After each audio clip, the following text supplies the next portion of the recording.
dealers come out. Everybody is outside till the killers come out. You ain't eating, you just act full. I'm impactful. Dozen funerals in a month, I got that pull. I will give it to niggas in all rap forms. Ignatius out right now on all platforms. What is going on, audience? It's your boy Lamont Tyson. You done got me on a live 2 nights in a row. Power brings the fellas out. And I'm kind of taking my channel in a more expanded direction. A lot of y'all know I've been breaking into film, and I've been meeting a lot of great artists in the film world, because what I've had to learn is that us aspiring artists, we have to band together, because there is a big machine in Hollywood that spends a lot of money. And oftentimes that money doesn't come down to, I'll call us mom and pop artists. We start out making short films, then we try to careen ourselves into features. That leads me to a special guest I have tonight who has done a short film. This man has been a big supporter of me, and I'm trying to be that kickstand to hold him up. He's got a short film. I'm talking about my brother, DeAndre Weaver. What's going on, D? Hi, how you doing? I'm good, man. I'm glad you are here. I'm excited to be here. Well, he's produced a great short film called The Delivery That Ruined Everything. Ladies and gentlemen, it's a hoot. I've got a link in the video description so that you can go check him out on Twitter, and also go check out his short film. But of course, I have a little clip of it for you guys to watch, and then we'll come back and ask D, what was the inspiration? How long did it take him to film? I'll give you guys all the thespian stuff after we take a look at this clip. D, can we take a look at the clip? Oh, we sure can. All right, let's do it, people. It's going to make you laugh. There's a scene in this clip, man. Every time I see it, it gets me. Here we go. Look, you can't be staying around here bullshitting now. I know. You got your degree. You make your little movies. It's time to level up. You can't stay at Nene and Poppy's forever. And you know they're getting older. Jesus Christ. Hello. Are you Dante? Yeah, for Mouse Cop? That's correct. Do you have my Lucky Charms and 3% milk? Thank you. Have a blessed one. Total time worked 4 hours. Total pay $20. Everyone's path is different, but there has to be a leap of faith somewhere in the equation. It's just about finding the courage to take it. Are you gonna scam me and not tip me? I just thought... No, bro, this is ridiculous. It's like $20 to get a McDouble delivered. $20 around the corner, you lazy bitch. Come on, man. No. Really? You gonna take my food? What? I thought you had more X money. Dante, don't play with me, Or man. what? What you gonna do, day trade me to death?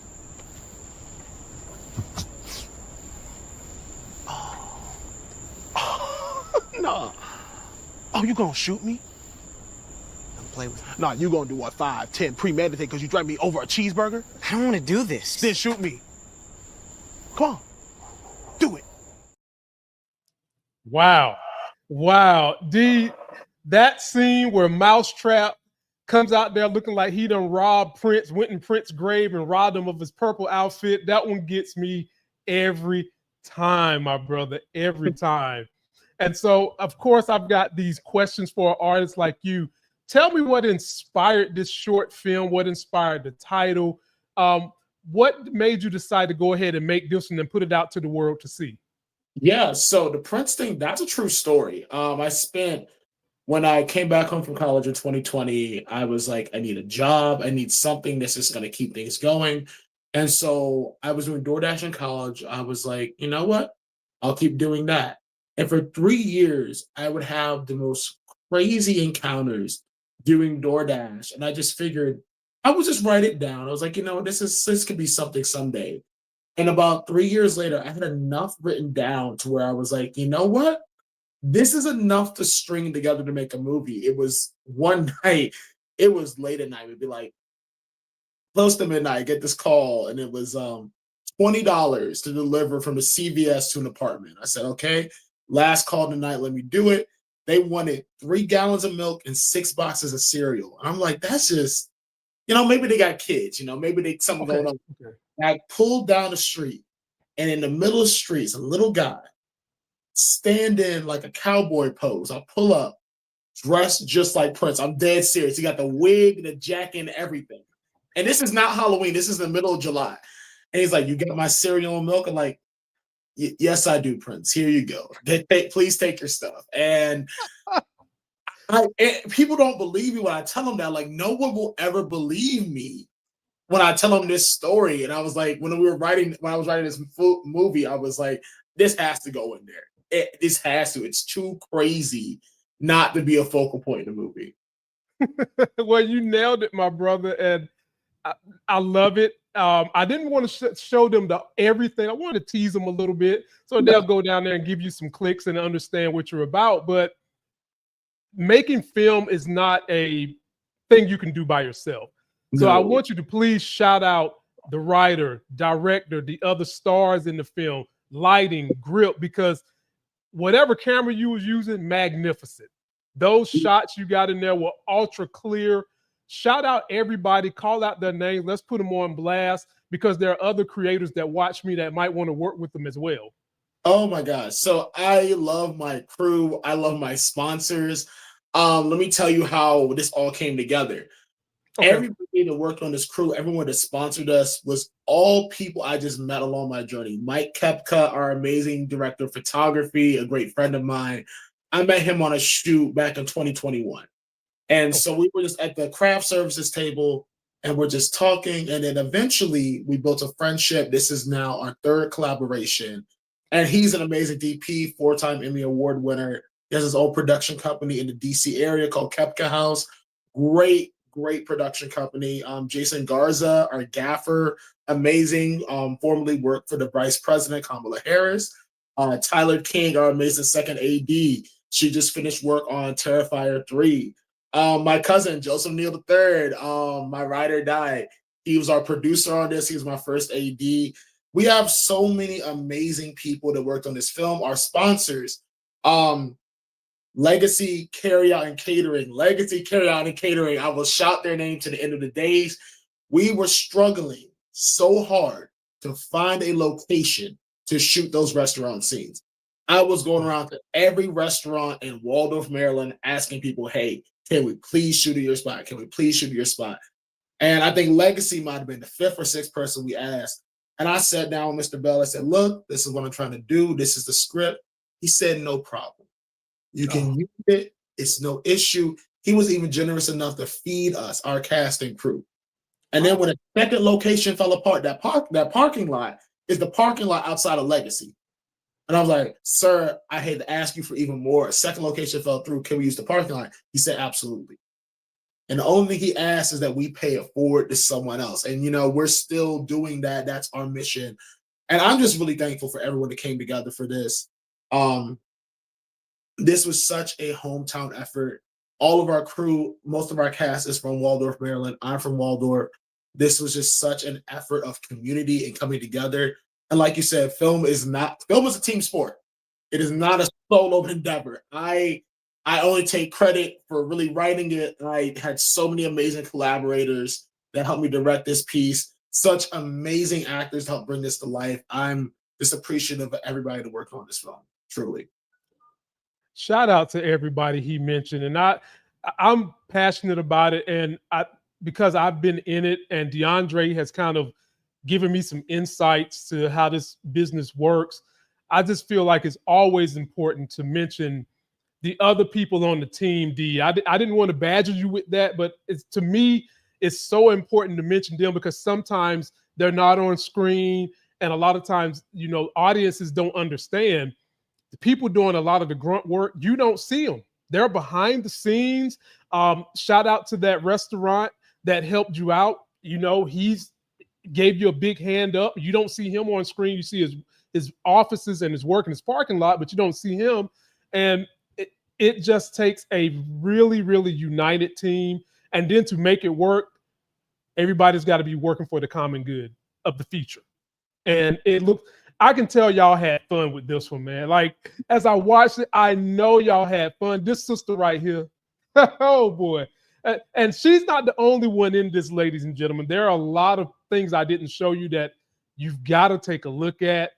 But another question I think that I would ask on behalf of the audience to you, Andre, are you guys planning to do any festival runs with this short? Have you already done them? What's the next step that you're going to take with this short? That has been the question that a lot of people have asked about this film. The next steps, truly, we are submitting to some award competitions. We will be hearing about that soon. We have submitted to some festivals. We're waiting to hear back on a lot of things. Honestly, for me, this film was an example of what I truly want to do. I want to make comedies. I want to make community-based, family-based things. And I see this as a sample of what's to come. There are some other feature projects that I'm working towards that are this same kind of tone. So within the next year, I really hope to get some more stuff out, and that's what we're looking at. What is your background in the field? I know you mentioned you did some door dashing, but is your background in film and TV? What is your background in, D? Yeah, so I have a kind of unique story. I went to school for acting on a full scholarship. It was a great opportunity. I was the first Black person to graduate from my BFA acting program. I was the only Black person in that program for the majority of those 4 years. And I sat and I looked around and I realized as an actor, you don't always have control of the stories you're telling. Oftentimes you are hired to tell a story and you don't always have control over what that narrative is. So me and one of my fraternity brothers, Ty Rabidou, we founded Film Bros together because we said, look, the opportunities to tell the stories that we want to tell are not here. Let's learn it ourselves. Let's platform it ourselves. And truly, I am the product of the internet resources. I did not go to film school. There's an amazing podcast called the Micro Budget Film Podcast. Shout out to that team. They are the reason why I'm even able to make films right now. They are a great resource. You can watch the whole podcast maybe in a day, quick little 15-minute episodes. Teaches you how to take your film from the very beginning of writing and pre-production to distribution. Resources like that, YouTube tutorials, and really just going to film festivals and just listening to the talkbacks. There on the PG County Film Festival, I was there the first year. They had some amazing panelists. I'm talking true industry veterans, people that have shot your favorite films, people that are writing the current shows right now. They were there, and just be able to sit back and just really take notes. I would say that you don't need to go to film school. The information is out there. It's really just a matter of really seeking it out and just trusting your instincts. So you know how to tell your story. Right. Wow. Another difficult area when you're putting together this type of artwork is funding. And you just spoke about micro budgeting, and it's one thing to put the team together, but then at some point in time, unless everybody has these different technical skills to do the things you need, you do have to have some money. So for you and your team, shout out to Film Bros and Hardline. That's his production company. Anybody want to work with this brother, you see what he's about, give him a shot. How were you guys able to put together a budget, and how did you go about recruiting the funds you need to shoot this feature? Yeah, truly. I think the biggest thing that we really focused on, we did do a crowdfunding campaign, got a little money off of that. Really, truly, it was, I know this is not the way everyone does it. Me and Joe, we truly just were like, all right, we're going to take a little bit out of each paycheck. We took us about a year to make this, and let's just put aside a little bit of money, a little bit of money here, we'll save up, and eventually we'll get what we need to get. I was able to make this because I had so many people willing to donate, not only money towards craft services and towards locations, but our crew was just so generous, and they really just believed in the vision. I mean, it all comes down to just raising money, crowdfundings, and really just like talking to people. It's really about, being honest, like, hey, this is my story. Do you want to be a part of this? What does it take? And I'm going to be honest with you. Pay people their money. Pay people their money. When it comes to, especially your camera and your sound, pay people their money. Like, don't get stingy with that. If they can't see it, they can't hear it, there is no movie. And it's all just about negotiating and talking to people to really see what we can make happen with what we have. Solid, my brother. Solid. When people see this short film, what is it that you want them to take away from it? I want people to really take away that your community is the greatest asset you have. I truly believe that right now we're going through a very hard economic time. I made this back in 2023. It was bad then. It has not gotten better. Hey, I don't know how else to say it. It's getting a little scary out there. And I think the thing we got to take away is that truly we have to rely on each other. There is nobody above us coming to save us. We have to network across to make something happen. And that's irregardless of what field you're in. In film, that's true. If you're trying to start a business, if you're trying to just go to school, it's going to take the people around you. Like, no one has ever achieved anything on their own. So I really want this to just be a love letter to my hometown, a town that's given so much to me, and just for people to really look at the community around them and realize how much they have. Because that was really the mistake I made for years. I was really negative. I felt like, oh my gosh, I'm stuck in Waldorf. I can't get out of my hometown. And now I'm in New York 2 years later, and I'm like, man, I miss that period in my life. I miss being near my family. I miss being in the culture that raised me. So it's just a gratitude for the culture that you have around you, the community you have around you.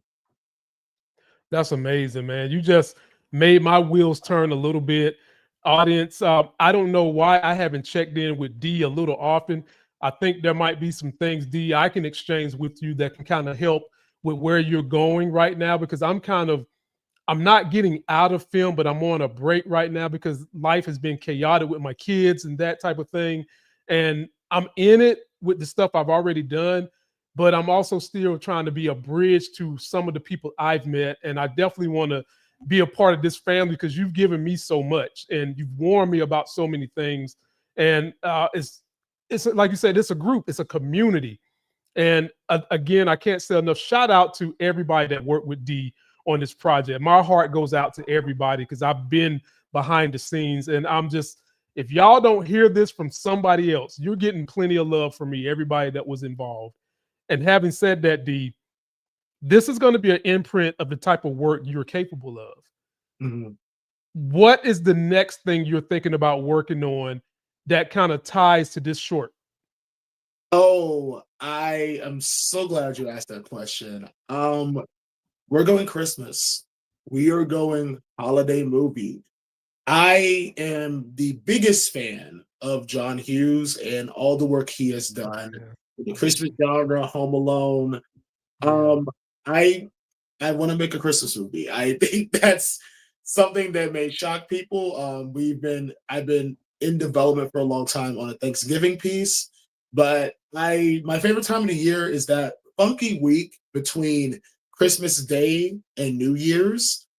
And that is what I really want to talk about. That very weird tradition, that transition, at least in my culture, in my community, that is a very big week because you have your big Christmas, Thanksgiving, and then New Year's Eve and New Year's Day in the Black community is a really big thing. You're getting your collard greens, you're getting your black eyed peas. You have to eat so much, so you have good luck into the new year. Watch night service. Very interesting fact about me, my grandmother was Baptist, my grandfather was Catholic, so I have a lot of fun, interesting traditions during that holiday season. And I want to talk about that, like all the fun things that you do during that time of the year. I love it, man. I love it. And now I'm going to speak to you like as a creator to a creator. The type of stuff I've written, D, is mostly like kind of Black superhero tied to social justice. And in my mind, I've kind of crafted out, I've nutshelled out a Christmas story that is more of a drama thriller. We're all familiar with Home Alone, as you just mentioned. That was kind of a comedy. I wanted to do one where I'm going to have a young Black girl, a little older than what Macaulay Culkin was in Home Alone, and have it be more of a thriller. Like not full-on horror, but a thriller where she gets left at home. The mom works at the hospital. The auntie's got some issues going on. I've already got this thing nutshelled out. I just haven't had the bandwidth to go ahead and finish it. But that is something I've been kind of toying with and I've got my log line and all that kind of stuff already ready. I just got to sit down and go ahead and write it. And hopefully my headspace will be better in January. But Christmas features, man, they are amazing. Like good stories around that time period when people actually have time. They're not, worried about going to work. They got some of the kids. And this would be PG, so you can bring the kids. I'm right with you on that. Like creator to creator, I feel you on that. I want to be a part of the joy that happens during that season too. And it's something that I think we really need, just the movie industry. We got to get back to universal themes and universal experiences. I think that's the secret to telling a good story. That's the secret to telling a profitable story. It's show business in 2 parts. And I just think that even if you don't celebrate Christmas, every culture has one day where everybody's in your house. Right. Every culture has one day where we're all in the same house and we have to get along for a day and we're going to eat some food. I think, stories like that, I think they're wonderful. Honestly, some of my favorite things. And I'm sold. Just from that two-minute thing, I'm sold. If anyone wants to give him some money to make that, if I had the money, I'd give it to you. I'm sold on that concept. That sounds very fun. Well, when I finally get back to it, I would love to work with you on it. Let you kind of see some of what I'm trying to put together with it. You'll be my Christmas guy, man. And I've met some people at Hallmark that kind of told me the step-by-step way to kind of get in good with them, creating either pilot shows or movies. And so as you start to put together your stuff, man, don't forget I'm a network too now. I'm in your network, brother. Don't forget about me. And so definitely I'll come look you up for that. But now I'm going to go back to being an audience member and a fan. And so this is kind of a question to go ahead and get you on the ramp out of here, because I thank you for your time and being a guest here. So grateful to have great talent like you come here. What I want to know as an audience member and a fan, when this is all said and done and you are 20 years away from this now, you look back, what do you want your impact to be on the creative space, on the film space? What do you want to be able to say, man, I did that. This is my legacy? Man, truly one of my favorite quotes. I want to say it was, I might be wrong, might be Pro Bailey, but to be a credit to my race in the motion picture industry, I want to have a film that, when growing up, Steven Spielberg was like a big deal in my household. Jaws comes on, Color Purple comes on, we're sitting down. That's the evening. That's our evening. Robert Townsend, 5 Heartbeats comes on. That's what we're doing this evening. Right. If I can make a movie that a whole family can sit down and watch, something that a whole family can talk about over dinner, I feel like I did my job.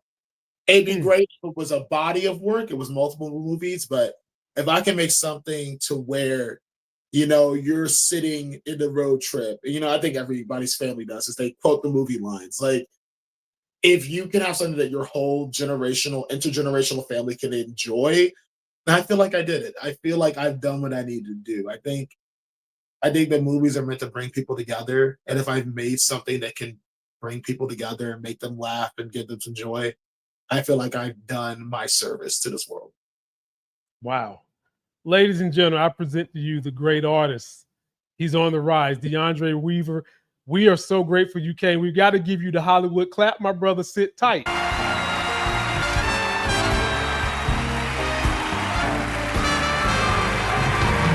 Wow. Yes, sir. Yes, sir.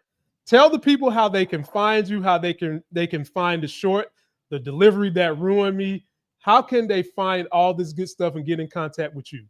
Great. So my Instagram is weaver.deandre. You will be able to find the film as soon as you get on that page. You can also follow my production company, Film Bros Productions. We are the same on all platforms, Facebook, Instagram. We are currently sitting at 290,000 views. We are doing very well. We would love to get to 1 million before the end of the year. We are growing steadily. I would just, if you've got 15 minutes of your day, check it out. We really try to make something that's really funny, that's really great. If you type in Leave It At My Door film on YouTube, we're the first thing that comes up. Leave It At My Door film. Put it in, you'll find us. You will see Prince in, I'm sorry, for legal reasons, the Purple Warrior. You will see him right in the thumbnail. He'll be right there. The artist formerly known as someone. But yes, Weaver.DeAndre, Film Bros Productions. You'll find us there. And please check out Leave It At My Door. Please do, ladies and gentlemen. I've seen it. Definitely worth the 15 minutes. It might be the best 15 minutes of your day. Trust me on that one, you know? And we all, in this climate in the world right now, we all need something that can give us a good escape. But more importantly, not just a good escape, a good laugh escape, ladies and gentlemen. Let's do it. Be sure to check this man out. His link is in the description. Don't forget to like this video, comment, and subscribe. Before we get out of here, I'm going to let you guys leave on my sister, Jasmine Crockett, that bad B. Here we go. Somebody's bleach blonde, bad built butch body. Somebody's bleach blonde, bad built butch body. Somebody's bleach blonde, bad built butch